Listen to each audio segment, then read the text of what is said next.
Wabarakatuh. Perkenalkan, nama saya Rosalinda Septian Dewi dari Prodi S1 Manajemen Universitas Dinamika dengan NIM 184301025.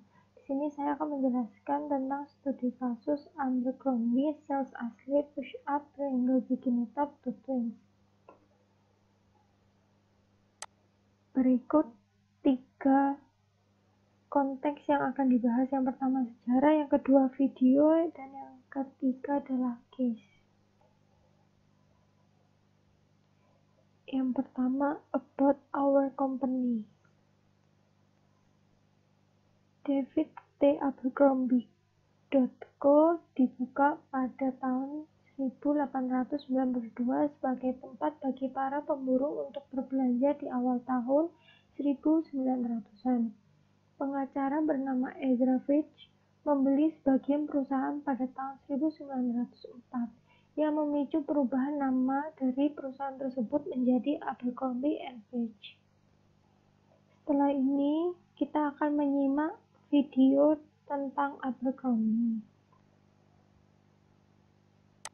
Let me tell you, you really have to feel these bikini tops to believe it. Really hefty padding that might be appropriate for somebody like me, not for my daughter. And let me tell you, the parents we talked to were stunned and livid. In a world in which the rush to grow up begins shortly after birth, the audacity of marketing can still shock. When they were advertising these online for a couple of days as the push-up bikini top. Oh my. Padded swimsuit tops for 8-year-olds. I won't be buying them for my 8-year-old now. I think it's terrible. My God. Yeah. Now, why would they do that? It was a unanimous reaction to Abercrombie & Fitch's latest attempt to sexualize its youngest customers with a substantially padded bikini top targeting girls as young as 7 or 8. I think it's disgusting. First of all, I wouldn't put my daughter in a bikini if she was 7. Second of all, I wouldn't put her in a padded bikini. It was originally called the Push-Up Triangle, but after a public outcry, the top was renamed merely the Striped Triangle online. But the padding remains, as does the outrage. Many of you wrote into the GMA shout-out board. Padded bathing suits for young girls is vulgar, wrote one. Geez, we live in a scary society. I hope parents tell their children they are perfect the way they are. It's hardly the first time the racy company has strayed into controversial territory. A few years ago, offering thongs for the 10-year-old set with wink wink stitched on the front.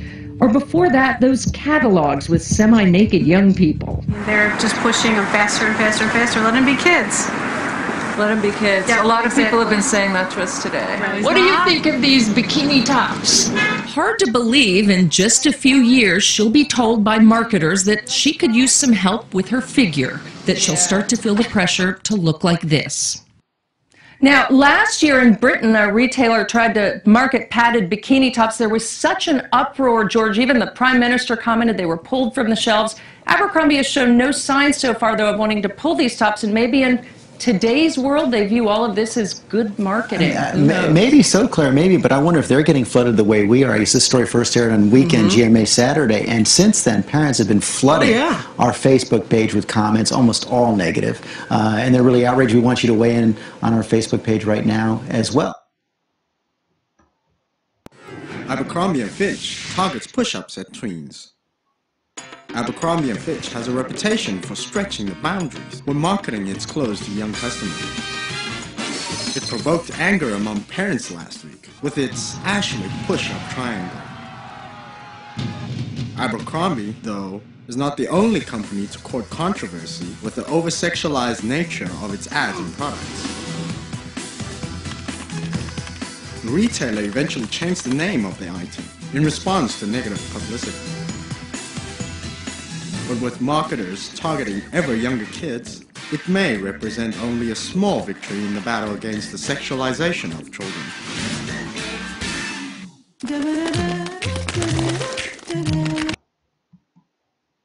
Perusahaan Abercrombie & Fitch memperkenalkan atasan bikini dengan ukuran yang pas untuk gadis-gadis berusia 8-11 tahun. Terdapat komentar yang diposting oleh orang tua di situs Abercrombie. Salah satunya yaitu malu pada pihak perusahaan karena melakukan seksual pada anak kecil. Remaja juga berperan penting dalam cara orang tua membelanjakan mereka setiap tahunnya. Kebutuhan yang sering mereka beli yaitu kebutuhan seperti liburan dan juga komputer. Pertanyaan pertama. A. Sebuah penyakit manakah dari tahapan penyakit yang mencakup remaja? B. Seberapa baik remaja mampu memahami konsep abstrak seperti objektifikasi perempuan?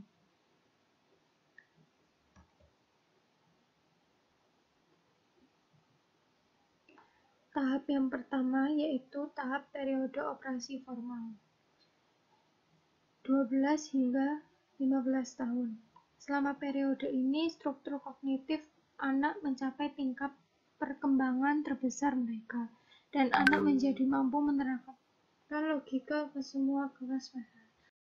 Tahap kedua yaitu periode operasi konkret pada umur 8-11 tahun, dengan jelas menunjukkan bahwa remaja masih dalam tahap perkembangan pemikiran kognitif. Dan oleh karena itu, pemasar perlu menunjukkan kebijaksanaan ketika menargetkan suatu kelompok dan memastikan bahwa promosi mereka tidak melewati batas etika dan moral di setiap negara. Dalam kasus ini,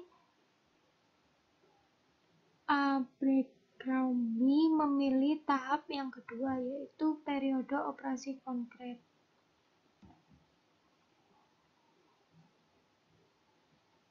Pertanyaan kedua, pedoman Charu manakah yang paling terkait dengan keprihatinan atas penargetan gadis-gadis muda dengan produk yang lebih sesuai untuk orang dewasa?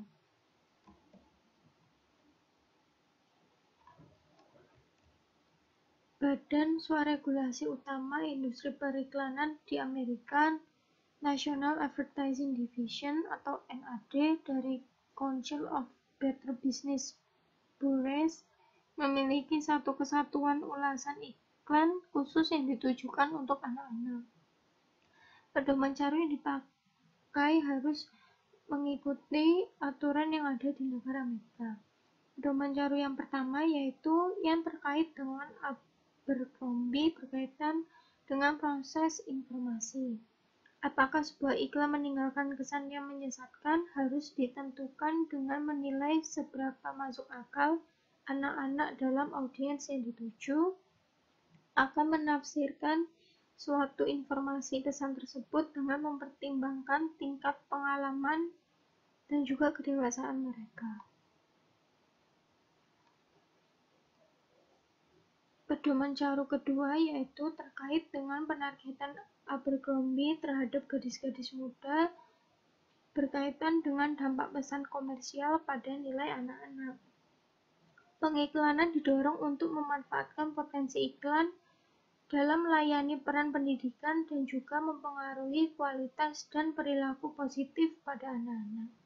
Misalkan adanya iklan yang mendorong anak-anak untuk bersikap jujur dan menghormati orang lain, serta mengambil tindakan pencegahan yang aman yang biasanya terlibat dalam aktivitas fisik. Pertanyaan ketiga, manakah dari nilai-nilai berikut yang dipicu oleh kritikus Abercrombie & Fitch yang bereaksi negatif terhadap produk seperti atasan bikini untuk remaja, dan mengapa? Promosi atasan bikini dari Abercrombie telah memicu nilai-nilai di negara Amerika yang terkait dengan nilai agama, pemuda, dan juga kepuasan sensual. Sementara negara Amerika pada dasarnya adalah masyarakat sekuler yang 85% orang dewasa Amerika mengklaim afiliasi agama. Banyak orang Amerika yang menganggap penting agama sebagai keyakinan mereka. Terkait erat dengan orientasi agama, Amerika adalah keyakinan pada keutamaan yang pantang. Ketika masyarakat Amerika menjadi lebih sekuler, kepuasan sensual lebih dapat diterima. Tren ini tampaknya tetap kuat bahkan ketika konsumen dan lembaga pemerintah telah mencoba untuk menekankan dan mengekang atau melarang dengan tegas adanya kekerasan, ketidaksenonohan, pornografi, tempat-tempat seperti iklan, film, dan video game yang biasanya muncul pada saat anak-anak mengunduh video game. Bagi negara Amerika, nilai pemuda dan kepuasan sensual jelas telah dipicu oleh perusahaan Abercrombie & Fitch saat menjadi konsumen di negara Amerika. Tanggapan dengan postingan situs web yang menyatakan bahwa mereka melakukan seksual pada anak kecil dan membuat gadis kecil terlihat seperti mereka memiliki payudara. Pertanyaan keempat. Beberapa orang merasa sosialisasi konsumen adalah tanggung jawab orang tua. Apa yang dapat dilakukan orang tua dari remaja untuk memastikan bahwa anak-anak mereka disosialisasikan sebagai konsumen dengan cara yang positif ketika mereka dihadapkan pada pilihan pasar yang termasuk bersifat kurang baik terhadap pakaian untuk anak-anak? Sosialisasi konsumen berkaitan dengan pembelajaran keterampilan konsumen, preferensi terkait dengan konsumsi, dan sikap terkait dengan konsumsi. Dalam hal ini, orang tua dapat mengajari anak mereka mengapa tidak pantas mengenakan pakaian-pakaian terbuka seperti bikini dan yang lainnya pada usia mereka, dan jenis atasan bikini apa yang lebih sesuai untuk usia mereka. Momen pembelajaran antara anak dan orang tua ini juga dapat diperkuat melalui pemodelan yang terjadi ketika seorang anak belajar perilaku konsumsi yang sesuai atau tidak pantas dengan mengamati orang lain. Pertanyaan kelima yaitu A. Peran apa yang dimainkan remaja dalam pengambilan keputusan keluarga? B. Bagaimana peran remaja berbeda dalam konteks pembelian yang berbeda? A. Proses pengambilan keputusan keluarga seringkali bervariasi di berbagai segmen pasar, seperti tahapan dalam siklus hidup keluarga atau subkultur. Oleh karena itu, seorang marketer harus menganalisis terlebih dahulu pengambilan keputusan dalam sebuah keluarga, yang bisa diamati dari masing-masing pasar sasaran yang ditetapkan oleh perusahaan. Hal yang harus dilakukan pemasar yaitu temukan anggota keluarga mana yang terlibat di setiap tahap proses keputusan. Tentukan apa motivasi dan minat mereka. Kembangkan strategi pemasaran yang akan memenuhi kebutuhan mereka terhadap pangsa pasar. B. Peran paling umum yang dimainkan remaja dalam proses pengambilan keputusan keluarga adalah inisiator, influencer, dan pembina. Dalam dunia yang didorong teknologi saat ini, remaja dapat memiliki pengaruh yang cukup besar pada pembelian keputusan keluarga. Saat melihat pengaruh remaja, penting juga untuk mengenali pengaruh langsung dan tidak langsung. Orang tua mungkin memilih liburan tanpa berkonsultasi terlebih dahulu kepada anak mereka, tetapi jelas akan dipengaruhi oleh persepsi mereka tentang keinginan anak. Pertanyaan ke-6. Menggunakan informasi dalam kasus ini dan deskripsi remaja dalam teks, bayangkan Anda sedang memasarkan glossy lip gloss. Masalah etika apa yang harus dipertimbangkan ketika mengembangkan pasar persuasif yang ditargetkan pada audiens ini? Menurut saya, pedoman CARU adalah salah satu yang harus dilakukan, yaitu untuk diikuti oleh pemasar lip gloss adalah pengiklan harus menghindari stereotip sosial dan menarik untuk prasangka dan didorong untuk memasukkan minoritas serta kelompok lain dalam iklan dan menampilkan teladan positif bila memungkinkan. Jangan sampai dengan adanya perkembangan iklan membuat masyarakat memiliki prasangka yang minoritas serta rasisme terutama di negara Amerika.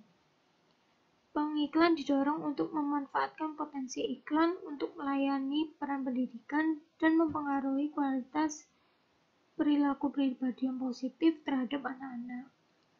Misalnya bersikap jujur dan menghormati orang lain.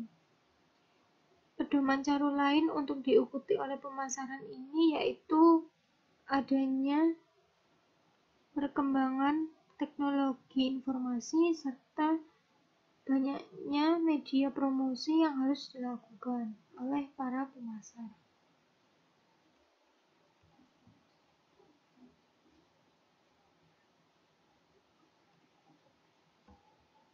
Sekian presentasi dari saya. Wassalamualaikum warahmatullahi wabarakatuh. Terima kasih.